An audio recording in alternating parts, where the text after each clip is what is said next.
भारत ने रूस पहुंचकर भी यही संदेश दिया कि आपने ही पहले कहा था तेल खरीद सकते हो, अब आप हम पर इस तरह का प्रतिबंध लगा करके दुनिया में अपनी साख को बट्टे लगा रहे हो। कोई बात नहीं, भारत ने साफ कहा कि हम लोग आगे भी काम करते रहेंगे। इतना ही नहीं, आने वाले समय में नॉर्थ सी वाले रास्ते से भी हम ट्रांसपोर्टेशन को आगे बढ़ाकर लेकर आएंगे। अगर रशिया से इंडिया सामान आना है, चाहे हमारा तेल ही क्यों ना आ रहा हो, चाहे कोयला ही क्यों ना आ रहा हो, आने का जो फिलहाल रास्ता है ना, वो यहां से शुरू होता है। पूरे रास्ते को फॉलो करने में जहाज को 45 से लेकर 60 दिन का समय लगता है। अगर इसका रिवर्स हम सीधा यहां से ट्रेन चलाएं और चला करके सीधा वाया ईरान होते हुए बंदर अब्बास या चाबहार होते हुए सीधा यहां से निकालें और निकाल करके सीधा इंडिया भेज दें सामान, हमने इसका स्थान 45 दिन जो मिनिमम लगता है उसके स्थान पर अगर इस नॉर्थ साउथ कॉरिडोर को चुन लिया तो हम 25 दिन के अंदर 7200 किलोमीटर ट्रेवल करा के वाया ट्रेन और जहाज हम अपने सामान को इंडिया लेकर पहुंच सकते हैं। एक और खबर हमने निकाल दी और वो खबर हमने ज्यादा अच्छे से कवर नहीं की ना, हमने मतलब मैंने तो खैर इस अपने इश्यूज में नहीं ली, इंडियन मीडिया में भी कहीं वो खबर नहीं आई है, बहुत ही कम जगह मिली है इस खबर को, लेकिन ये बहुत बड़ी खबर है। बहुत बड़ी खबर क्या है कि तमाम प्रतिबंधों के बावजूद, यानी कि रूस पर प्रतिबंध लगे हैं, ईरान पर प्रतिबंध लगे हैं, उन तमाम प्रतिबंधों के बावजूद भारत ने इंटरनेशनल नॉर्थ साउथ कॉरिडोर का उपयोग करते हुए रूस से वाया ट्रेन ईरान होते हुए कोयला मंगा भी लिया है। अब इस बारे में ना तो सरकार की तरफ से कोई आधिकारिक बयान आया है, लेकिन अंतर्राष्ट्रीय स्तर पर रूसी मीडिया के द्वारा और रशियन रेलवे के द्वारा यह जानकारी दी गई है, जिसको ईरान के अंदर तेहरान टाइम्स ने कवर किया है। अंतर्राष्ट्रीय स्तर पर चर्चा होने लग रही है, यूरेशियन टाइम्स कवर कर रहा है कि इंडिया वालों ने अभी थोड़े दिन पहले तो ईरान के साथ चाबहार को लेकर 10 साल का एमओयू किया था और उसी के बीच में इंटरनेशनल नॉर्थ साउथ कॉरिडोर चालू भी कर लिया, और ऐसा कॉरिडोर चालू कर लिया कि जो तमाम अटकलें आ रही थी कि रशिया का सामान अगर इंडिया पहुंचता है तो 45 से लेकर 60 दिन का समय लगता है वाया स्वेज कैनाल, बोले इन्होंने इसका तोड़ निकाल लिया। 25 दिन में सामान रशिया से इंडिया चलकर चला आया, ये कर दिया। हम चर्चा कर रहे थे और ये हो चुका है। International north south corridor in a historic first Russian coal reaches India via Iran using international north south transport corridor हो गया। 26 जून की खबर है, बहुत ही दबे अंदाज में ये खबर निकल कर आई, पता भी नहीं चला और इस पर कोई भी नेशनल मीडिया का ध्यान नहीं गया। खबर यह थी कि इंडिया सामान आ चुका है। एक आध न्यूज चैनल्स ने कभी गलती से इस पर कवर कर लिया तो बात दूसरी है। रशिया से बकायदा चलकर भारत ट्रेन से सामान पहुंचा दिया गया वाया ईरान।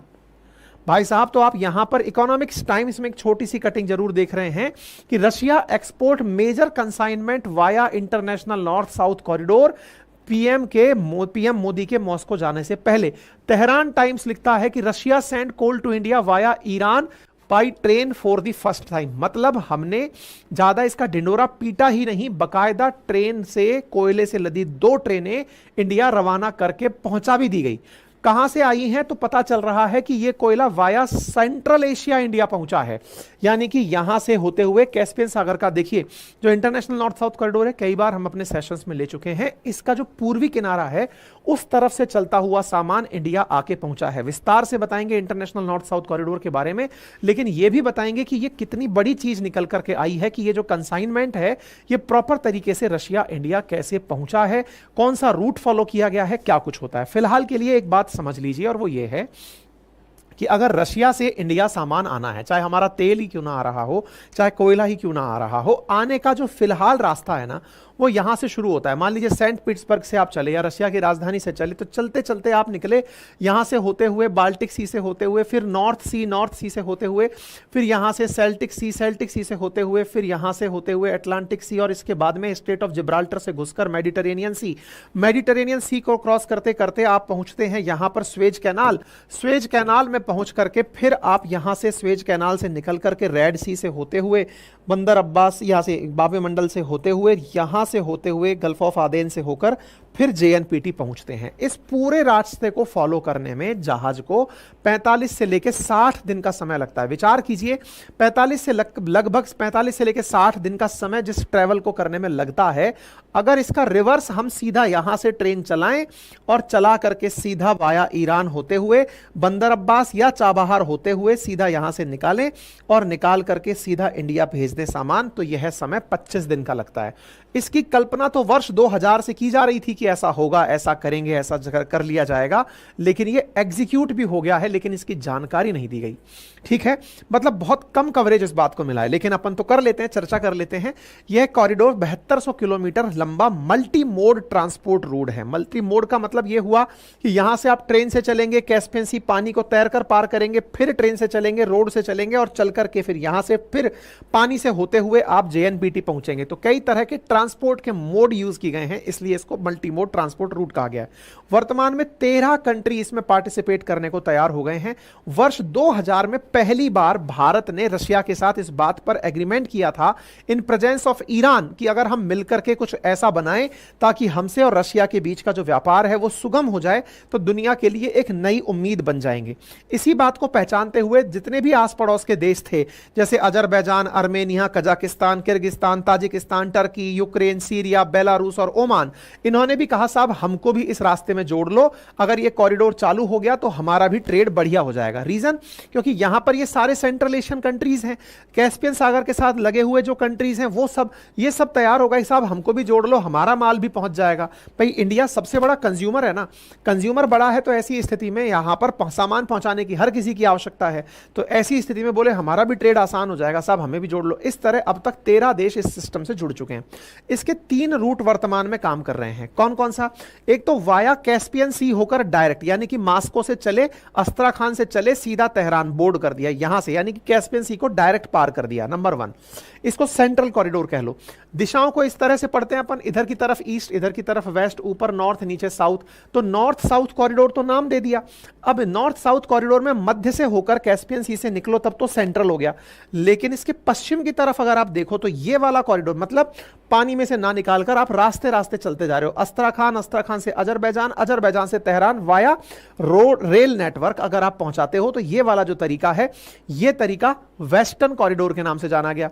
ऐसे ही तीसरा कॉरिडोर बनाया गया कि जो रशिया है, रशिया का अगर ये वाला हिस्सा सामान भेजने के बारे में प्रयास करे तो कजाकिस्तान, तुर्किस्तान और तुर्कमेनिस्तान, यहां से होते हुए फिर तेहरान, यानी कि सीधा इधर से भी सामान को इधर भेजा जा सकता है। इसको ईस्टर्न कॉरिडोर नाम दिया गया। यानी कहने का मतलब ये समझिए कि वर्तमान में इस कॉरिडोर का जो ईस्टर्न वाला हिस्सा है, जो कि कजाकिस्तान, उज्बेकिस्तान, तुर्कमेनिस्तान इनको शामिल करता है, आज जो सामान हमारे तक पहुंचा है उसके बारे में कहा जा रहा है कि वो ईस्टर्न कॉरिडोर के थ्रू आकर के पहुंचा है। 2 ट्रेनें भारत भेजी गई हैं, ये कि रशिया से चल करके वाया कजाकिस्तान, तुर्कमेनिस्तान और ईरान होते हुए इंडिया पहुंची हैं। यह गलियारा इस समय पर बहुत महत्वपूर्ण हो जाता है जब पश्चिमी देशों के द्वारा भारत पर प्रतिबंध लादे जा रहे हों, या डराया जा रहा हो कि अगर आपने ईरान से किसी भी प्रकार का व्यापार किया तो हम आपके साथ प्रतिबंध लगा देंगे। याद होगा जब चाबहार के साथ अभी कुछ दिनों पहले हमने 10 साल का एग्रीमेंट साइन किया, तो हमें यह धमकाने का प्रयास अमेरिका के द्वारा किया गया था, लेकिन हमने उन सबको किनारे करते हुए पूरी तरह से अपने यहां पर सामान को मंगाने में सफलता अर्जित की है। यह अपने आप में एक बहुत बड़ी बात निकलकर आ रही है। रशिया से यह सामान पहुंच करके वाया इस पूरे सेंट्रल एशिया होते हुए इंडिया पहुंचा है। यह अपने आप में एक बहुत बड़ा पार्ट है, क्योंकि हमने 45 दिन का सफर 25 दिन से भी कम में कर लिया है। बात करें रशिया से तेल की, तो बात करी थी सर हमने, हमको नॉर्ड स्ट्रीम गैस के माध्यम से यह पता था कि रशिया तेल के साथ साथ गैस भी बेचता है। कोयले की क्या कहानी है? तो देखिए, कोयले के बारे में आप अच्छे से जानते हैं कि अकॉर्डिंग टू हीट और कहा जाए तो कार्बन सब्सटेंसेस, कोयला 4 प्रकार का मार्केट में उपलब्ध है: पीट, लिग्नाइट, बिटुमिनस और एंथ्रासाइट। भारत में कोयला तो खूब है, लेकिन अच्छी क्वालिटी का कोयला नहीं है।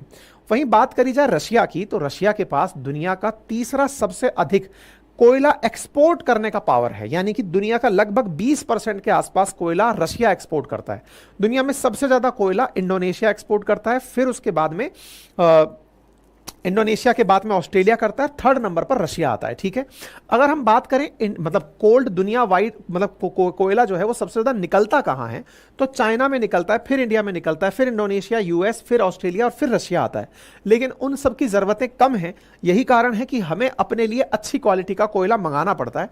तो रशिया दुनिया को लगभग 18% कोयला एक्सपोर्ट करता है। ठीक है, आप ये सोचकर देखिए कि यह ना केवल तेल, गैस, अपितु कोयले से भी इस इतने सैंक्शंस वाले काल में भी $43 बिलियन कमा लिया है। यह जानकारी आपको पता होनी चाहिए। यानी कि इससे अंदाजा लगाइए कि रशिया पर कितने भी प्रतिबंध क्यों ना लगे हों, वो कोयला बेच करके भी पैसा कमा रहा है। अब आपके दिमाग में सवाल बनेगी कि सर, इंडिया ने रशिया से इतनी तमाम दिक्कतों के बावजूद कोयला खरीदा क्यों? देखो, हम ऑलरेडी इंडोनेशिया से, ऑस्ट्रेलिया से कोयला खरीदते हैं। रिसेंटली क्या हुआ कि जैसे ही गर्मी पड़ी थी ना, इंडिया का जो बिजली प्रोडक्शन है उसमें कोयले से प्रोड्यूस होने वाली बिजली का बहुत बड़ा योगदान है। थर्मल पावर प्लांट से हम लोग बिजली पैदा करते हैं। अभी जब गर्मी पड़ी ना इस दौर में, तो हमें बहुत ज्यादा बिजली की आवश्यकता पड़ी तो बिजली कोयले से बन रही है, तो ज्यादा कोयला झोंको और उससे ज्यादा बिजली बनाओ। तो इस तरीके से हमने कोयला यूज किया तो हमारे स्टॉक हिल गए। हमारे पास ये खबर है कि इंडिया का जो कोल स्टॉक है ना, वो बहुत ज्यादा तरीके से प्रभावित हुआ। कोयले का स्टॉक इन दिनों थोड़ा डिप कर गया क्योंकि हमने ज्यादा कोयला यूज कर लिया। और किसी भी देश को अगर अपनी इतनी बड़ी आबादी को सुविधाएं उपलब्ध करानी है तो उनके लिए आवश्यकता है कि वो प्रॉपर तरीके से संसाधनों का पूर्ण व्यवस्था करके चलें। यही कारण है कि कोयले का स्टॉक कम होना हमें मोटिवेट किया कि हम जल्दी से कोयला मंगाकर उसकी आपूर्ति कर लें। ठीक है, तो इंडिया ने दुनिया से कोयला मंगाने के अंदर और तेजी करी और तेजी करते हुए रशिया से कोयला मंगा लिया। यह बात हम लोगों ने इसके बाद की है जब हमने ईरान के साथ हाल ही में चाबहार के लिए 10 साल का एग्रीमेंट साइन किया, जिस पर अमेरिका ने हमें समझाया, धमकाया कि भैया अगर आप ईरान के साथ व्यापार करते हो तो हम आपके ऊपर प्रतिबंध लगा देंगे। इन सभी प्रतिबंधों को ध्यान में रखने के बावजूद भी हमने अमेरिका के प्रतिबंधों का डर होने के बावजूद भी ना केवल इसके साथ एग्रीमेंट किया बल्कि उस पोर्ट का उपयोग करते हुए, हालांकि चाबहार के ही थोड़ा पश्चिम की तरफ चलेंगे तो बंदर अब्बास पोर्ट है, वाया उसके थ्रू ये माल आया है, लेकिन कहीं से भी आया तो ईरान के थ्रू है। और अगर हमने ईरान के थ्रू व्यापार किया है तो फिर से ये अमेरिका के प्रभुत्व को चुनौती देने जैसा है। हमने आपको इस बारे में डिटेल से जानकारी पहले भी दी थी कि भारत ने हाल ही में कैसे चाबहार के साथ डील की है। अब ये खास क्यों हो जाता है, तो इसके पीछे का बहुत बड़ा कारण है स्वेज कैनाल। असल में साथियों, स्वेज कैनाल से दिन भर में वैश्विक व्यापार का लगभग 12% तेल ट्रेवल हो रहा है। यानी कि एक दिन में अगर 100% तेल दुनिया में ट्रेवल हो रहा है तो 12% ट्रेवल अकेला स्वेज कैनाल से हो रहा है। ऐसी स्थिति में इतना जबरदस्त तरीके से ट्रेवलिंग वहां पर हो रही है और गलती से अगर वो जाम हो जाता है, जैसे कुछ दिनों पहले मैंने आपको बताया था कि किसी ने वो कर दिया था, रास्ता जाम हो गया था क्योंकि एक जहाज जो है वो फंस गया था। तो उस जहाज के फंसने से मैंने आपको बताया था कि रास्ता जाम हो गया था, तो ट्रैफिक बहुत ज्यादा प्रभावित हुआ था। तो स्वेज कैनाल के थ्रू होने वाला व्यापार भारत को बहुत महंगा पड़ रहा है। 45 दिन मिनिमम लगता है रशिया से इंडिया सामान चल के आने में। तो हमने इसका स्थान 45 दिन जो मिनिमम लगता है उसके स्थान पर अगर इस नॉर्थ साउथ कॉरिडोर को चुन लिया तो हम 25 दिन के अंदर 7200 किलोमीटर ट्रेवल करा के वाया ट्रेन और जहाज हम अपने सामान को इंडिया लेकर पहुंच सकते हैं। यह भारत और रूस की मित्रता का ही परिणाम है कि हम इस तरह से इनके साथ व्यापार में आए दिन नए आयाम स्थापित करते जा रहे हैं। भारत और रूस का व्यापार दिनों दिन, उस समय जब दुनिया में प्रतिबंधों का सामना रशिया कर रहा हो, भारत अपने लिए अच्छे ऑप्शंस क्रिएट करता जा रहा है। इसके निश्चित ही फायदे हैं। इनमें से स्ट्रेटेजिक इंपॉर्टेंस भी है, इकोनॉमिक बेनिफिट भी है, पॉलिटिकल, जियोपॉलिटिकल, ये सब बातें हमने आप लोगों के साथ में साझा की हैं। अब बड़ा सवाल यह है कि भारत ये सब कर तो रहा है, भारत ने नॉर्थ साउथ कॉरिडोर को इन कंपैरिजन टू आईमैक, यानी कि जो इंडिया मिडिल ईस्ट कॉरिडोर बनने जा रहा था, उसके स्थान पर इन दिनों प्राथमिकता क्यों दी? देखो, जब G20 हुआ था तो बाइडेन इंडिया पहुंचे और उन्होंने बहुत जोर शोर से कहा कि इंडिया से सेंट्रल एशिया होकर के, इंडिया से मिडिल ईस्ट होकर के हम यूरोप तक ट्रांसपोर्ट का रास्ता तैयार कर देंगे, just like north south transport corridor. अब इन दिनों हो क्या रहा है कि ये जो है ना, इंडिया से लेकर के मिडिल ईस्ट तक पहुंचने वाला जो कॉरिडोर है, इसको बड़ी चुनौतियों का सामना करना पड़ रहा है। कैसे? क्योंकि ये ट्रेड रूट वाया इजराइल होकर निकलेगा। इजराइल को लेकर के इन दिनों बहुत दिक्कतें चल रही हैं। कैसे? एक तरफ तो वहां पर इजराइल के उत्तर में बैठा हुआ जो लेबनान है वो धमकाया जा रहा है कि हम इसको नहीं होने देंगे। वहीं दूसरी ओर जो ये सऊदी अरब है, सऊदी अरब का अमेरिका के साथ पंगा चल रहा है। तो बोले अमेरिका वालों, तुम तो बीच में पंच मत बनो। एक तरफ लेबनान में हिजबुल्लाह इजराइल को धमकाए पड़ा है। यानी कि इस पूरे नॉर्थ साउथ कॉरिडोर की तर्ज पर जो आईमैक बनाने की बात हुई थी, इस आईमैक को बहुत चुनौतियां देखने को मिल रही हैं। ऐसी स्थिति में भारत ने तत्काल प्रभाव से अपने आईएनएसटीसी को यानी इंटरनेशनल नॉर्थ साउथ कॉरिडोर को तत्काल प्रभाव से हां किया और कहा कि भाई हम इस काम को आगे बढ़ाएंगे और आगे बढ़ाकर वो बनता रहेगा जब तक वो बनता है, लेकिन फिलहाल के लिए हमने अपना ट्रांसपोर्टेशन कर लिया है। तो ये अपने आप में एक बड़ी बात है साथियों कि भारत ने अमेरिका के प्रतिबंधों के डर के बावजूद अपने लिए सामान मंगा भी लिया है और सामान का मंगाना एक बड़ी सुर्खी बन गया है। ठीक है, फिलहाल के लिए इतना ही। अब इसके अंदर अगर आपको अधिक जानकारी चाहिए ज्योग्राफी की, मैपिंग के साथ साथ आपको इकोनॉमिक्स की, तो सारी जानकारी मेरे जीए फाउंडेशन का एक रिकॉर्डेड बैच है उसमें उपलब्ध है। आप अपने पाठशाला एप्लीकेशन से जाकर पूरी 1 साल की वैलिडिटी के साथ चारों subject history, geography, polity, economics को मात्र 1499 के अंदर पढ़ सकते हैं। लिंक कमेंट बॉक्स में पिन किया गया है, जिन्हें भी जाकर के कोर्स लेना है वहां से ले सकते हैं। हमारे हैंड रिटन नोट्स जिसमें कि सारा कंटेंट बाई हैंड मेंशन किया गया है, हिस्ट्री, ज्योग्राफी, पॉलिटी, इकोनॉमी के मेरे अपने नोट्स आप लोगों तक मात्र 1999 में कुरियर किए जा सकते हैं। आप इसे भी अपनी पाठशाला एप्लीकेशन से ऑर्डर कर सकते हैं। ठीक है साहब, अधिक जानकारी के लिए कॉल सेंटर नंबर आपको उपलब्ध